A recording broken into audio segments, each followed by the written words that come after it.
The old coot here coming back at you with another exciting video that may save your life, literally. Anyways, here's what's going on. This is the ResQme emergency tool, right? Here's the company.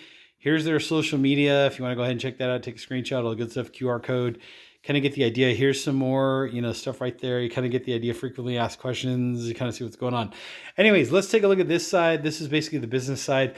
It's showing you all what the ResQme tool kind of consists of. And then here's how to use it, which I'm going to demonstrate now for you in a second here. But anyways, you got to get the idea. This is the most important piece of information that I think most people ignore is they buy the tool and they shove it in like a glove box. And it's like, well, what if the car goes upside down? Just saying, right? How are you going to access it if you're in your seatbelt stuck and you can't get to it?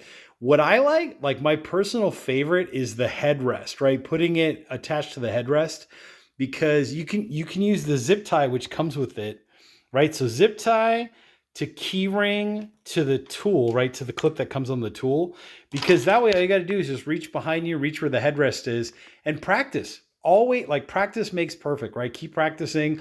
You know that it's not going to go anywhere, right? Because it's zip tied in, and also you'll know where it is. So the headrest is my personal favorite. But if you have to keep it, like let's say you have one of the old school car ignition systems where you actually have to put the key in and then turn the ignition, where you know that the keys aren't going to go bobbing and bouncing around and flying around in an accident, you could also put it on your key ring. Just saying. But remember, even if you're like an emergency responder or you're someone who keeps it like in your backpack, remember the car could roll over in an accident and there goes your backpack. And then how are you going to get yourself out? So maybe buy the 3-pack, just saying, because maybe you could keep like one on the headrest of the car, keep one in your backpack, and then maybe keep another one if you had to, like in your center console or whatever the case may be. But then they're also giving you some different options here as well, so you can kind of see what's going on. But anyways, my personal favorite, I definitely like the headrest option because you know where it is, you know where it's going to be. Maybe you're in a vehicle where you don't have that option, so then try to go to the next one down. But you kind of see what the options are. Anyways, I did a video on this a few years ago, I think it was, and I just wanted to update that. And I have to thank ResQme for sending me this stuff for demonstration purposes only, but also they work. They do work. These are actual working, models. So I wanted to thank ResQme for sending me these. But anyways, let's get into what's going on here. There's also, they sent me an actual like seatbelt. I believe this is like nylon webbing. I'm not sure if this comes with every kit. You'll have to check the links down below in the description section, also in the comment section to see what comes with your specific kit. But they sent me a piece of seatbelt so that I could actually show you all how this works. And if you're in the situation where you just order like the one, right? Another tip I'll tell everybody is try to get colors that you're familiar with. Like I know that this is bright neon yellow, right? Chartreuse, kind of like a chartreuse color. It's easy to find. It's easy to see. Think about nighttime situations. Think about underwater situations. There was a recent Southern California woman, I believe. I'm not sure if she died and her child or children died, but basically the car careened off the side of the road and into the California aqueduct, and she just had no way to get out. So think about that kind of situation. And I believe it was at nighttime. So it was nighttime next to a water thing that basically submerged her car or whatever the case was. Car might have flipped over. I'm not sure the exact details, but think about all of the gajillion possible scenarios that you might come across in your daily life where you may need one of these. Also, I hate to say it, but I'm hearing more and more stories on the news about people getting kidnapped and that kind of vibe. And like just having one of these somewhere on your person may help you to get out of a restraint. Just saying, if that, God forbid, that ever happened to someone. But ladies, especially, everything you do to just give you one little extra edge over your situation to bring yourself back into control of the situation helps tremendously. Just saying, children, small children, just parents, teach your kids how to use these things. Because who knows, you might be in a situation where you're driving, like let's say you are in a car, you're driving, you have some kind of medical event, your kids are in the car, and you get into an accident for whatever reason, show your kids how to use these and how to use them correctly so that they may be the ones that end up rescuing you. You never know. Just saying, you never know. So anyways, with that being said, let's go into how to properly use it. So if you look at the literature that comes with the kit, right, basically it's showing you, the instructions and all that good stuff here. I'll kind of get in close so you can kind of see how to properly use it. You get the idea. Hold it, pull the tab, hold it at a 45-degree angle. You kind of get the idea. And then also there's this literature as well. So if you want to go ahead and check that out, and obviously it's showing you like possible scenarios that, you may encounter or come across or whatever the situation may be right there. Multiple different languages as well. You kind of get the idea. And then obviously if you had to break a window, it's kind of showing you there. You always want to aim for like the corner of the window when you use this. And I'll kind of simulate it as best I can. I don't have a car window here in front of me, but what you want to try to do is, let's say this was the side window of the car and you're able to access the person from that side. What you would do is go to one of the corners and basically press this thing as hard as you can possibly press it. What's going on there is there's a spring-loaded, there's like a spike in there that it doesn't shoot out like a projectile, but basically the spring-loaded spike, like as you push, I'm not going to actually do it because I don't want to hurt my fingers, but when you push down on this, what you're doing is you're preloading that spike so that as you push down, it'll pop out, like it'll pop out a X amount of distance. I don't know if it's a couple millimeters or a centimeter, whatever the case may be. And that spike and the force of the spring-loaded action is what actually punctures and breaks the corner of the glass. And then in turn, that breaks the entire window, whatever that is. So you may be in a situation where maybe you might have to go out the windshield, or you might have to go out the rear window, the rear window of your car. It could be a side window. You never know how your car is going to end up after an accident. Or let's say you're a bystander, right? What's the correct terminology? It's bystander, prostander. I don't know what the correct terminology is, where you go from a bystander to being an active participant, where maybe you are going to rescue someone's life. Accidents happen at the most random times. And a lot of people don't realize how quickly a car can go up in flames. So many stories on the news from all over the country where a car gets into an accident. There's electric vehicles that are spontaneously exploding for whatever reason or bursting into flames. And it's like, you never know when you could go from being a bystander to being an active participant and helping to save someone's life, right? Just saying. Okay, so aim for the corner. If you are like a rescue type person, or you're an active, participant, and you're going to save someone else's life and you have to break the window, basically aim for the corner of the window. That should get the entire window to break, whether it's the windshield, the side window, the back window. You kind of get the idea. If it's you yourself and you just found yourself in an accident where you're pinned, you can't open the door, you can't get out, car suddenly bursts into flames and you need to make a quick escape or whatever the case may be, I would say cut yourself out first, like follow the instructions. Cut yourself out first. Make sure you're out of that seatbelt first, then go ahead and break the window. If it's the opposite, where you just happen to be rolling down the road, right, and you come across an accident and someone's inside and they're trapped, obviously break the window first and then go ahead and cut them out. So let me show you all, now that I've showed you all how to break the window, let me show you all how this exact mechanism works. Let's see if I can do this. There goes that part. Let me see where that cap is. Okay, here we go. So there's the actual protection piece. There goes the phone. Hold on, I'm just going to pause for a second. And we're back. Okay, so here's what I wanted to show you all. This is how it comes basically when it's delivered to your door. Pretty much you attach the key ring on, and then there is the zip tie, obviously, if you want to do this to the headrest, or just somewhere in your car where it's out of the way, where it's not going to interfere with your driving operations. But at the same time, if you had to access it, you could access it. But the way this works is, let's say you got into the accident, right? What you're going to do is you're going to pull this to expose the cutting blade. There is a little bit of tension, right? Obviously, the more you use this, the more you're going to wear down the plastic, the easier it's going to be to pull it. But practice, definitely practice. So like I said, if you're in a situation where you can afford, yourself some ability to go to hardware store or whatever, get some nylon webbing similar to a seatbelt and just test it out, try it, practice it. But the way the instructions are saying to use this is hold the blade, right, to the seatbelt, and then basically cut at a 45-degree angle to make sure that you go like completely through the seatbelt. Obviously, if you're upside down, right, and you're trying to do this, maybe lay on the couch and just lay with like your back on the couch and just try practicing it that way.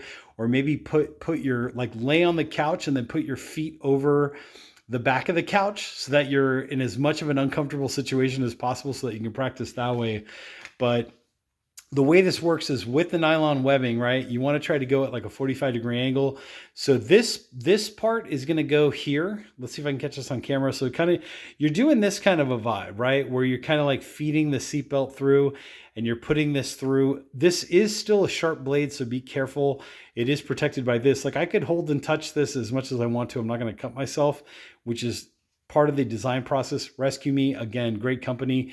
Thank you for sending me this stuff for demonstration purposes and a functioning set. But anyways, you get the idea. So basically this goes through, and then basically at a 45-degree angle, I'm just going to pull straight through and see how easy that slices.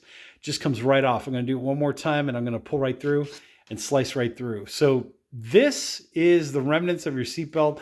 Obviously now you're free and you can go ahead and break the glass if you had to break the glass. Or like I said, if you are an active participant, not a bystander, you come across the scene of an accident, break the window first, reach in there with this, make sure that it's safe to do so, because sometimes the car might be upside down and all of that person's body weight is hanging on the seatbelt. If you can get someone else to help you, try to get someone to at least help the victim in the case become more stabilized. Like try to get there. It's almost like you're going to be doing like a yoga move, right? Where a contortionistic move where the person might be folded up in like a clamshell type position. Maybe they're unconscious. You never know what's going on, but try to get their feet like as stabilized onto whatever the bottom or gravity, right? Whatever the floor is, so that when you do cut the seatbelt and they go falling down, at least the person, isn't going to injure themselves further by falling down and not having like their feet. So try to put their feet on the ground if you can, like if the car is completely upside down or even on its side or whatever the case may be. Make sure that if the person is conscious, they can grab onto something, maybe the other seat next to them or the steering wheel or whatever they can do to kind of stabilize themselves. Because I've seen this situation where like someone's completely disoriented from flipping upside down or flipping on their side, where they're just disoriented. They don't know which way is up, which way is down or whatever. So if you can help them by putting their foot onto the ground or whatever the ground is, so that way when you do cut the seatbelt, right, and you slice through, I'll show you that to you one more time. So again, just coming in, let's show it from this angle. So I'm pushing forward at a 45-degree angle, just going straight through just like butter. That's how easy it is, right? So you're basically orienting them so that when the seatbelt cuts and the person falls, you're going to give them a soft landing. Let's put it to you that way. Okay. So anyways, with that being said, this is the tool itself. This is basically how it looks, right? I prefer these neon colors because they're just visible, right? Keep them in a backpack, keep them in an everyday carry kit. You kind of get the idea. As mentioned before, teach your kids how to use these things, because you never know when you're the victim and your kid needs to rescue you or your child or whatever the case may be. Also, women, keep them in your purse. Keep them. Most purses these days have like a little lanyard loop or some kind of a key ring, right? Or something similar where you could keep this in there. You never know the situation that you could get into where, God forbid, you get kidnapped or something similar, false imprisonment, whatever the case may be, and you need to cut out of something like, a nylon webbing or tubing or a rope or something, or whatever the case may be. Something is better than nothing. Giving yourself just that little bit of an advantage to get out of a situation, to take control again, right? To put your life back into control if you're ever in that situation. Just saying, the way the tool was intended, obviously, is a rescue tool. Emergency responders, you kind of get the idea. And remember, I do like the headrest. I think it's the best place to put it, because you know where it is. You can always reach back behind you. If you can grab your neck, you can grab the headrest. And if you can grab the headrest, you can obviously get used to feeling how this feels in your hand and pulling it away from the headrest. So the way that would work is, if I reclip this again, let me just show you that real quick, right? So zip tie, I would do zip tie around where the headrest connects into the seat, right? So you do something like this, go around. I think I can do it this way and still have it come loose. But basically you want to do this the correct way, which I believe is this way. So basically you would zip tie this in, and this is there and it's dangling on your headrest. Emergency situation happens, whether you're right-handed or left-handed, or whatever the case may be, you're basically going to pull this, right? So let's go ahead and try to demonstrate this. You're going to pull this, and then you're going to release this thing. You're going to cut through the seatbelt, break the window, and you're out, right? Does that make sense? Even if you're rolling up on an accident and you're an active participant, right? Now all of a sudden you want to, try to help someone out who's having a bad day. Obviously, if their car is sideways or this way or that way or whatever, try the door handle. If the car's not on fire and there's no immediate, threat of danger or whatever, try the door handle, see if it works. If the person's unconscious and they're not responding, and, you feel like it's a situation where you do need to go ahead then and break the window, because somebody could have gotten into a fender bender, right? And there's nothing really traumatic happening, and they're talking to you and they're alert and they're conscious. You may not want to break their window, right?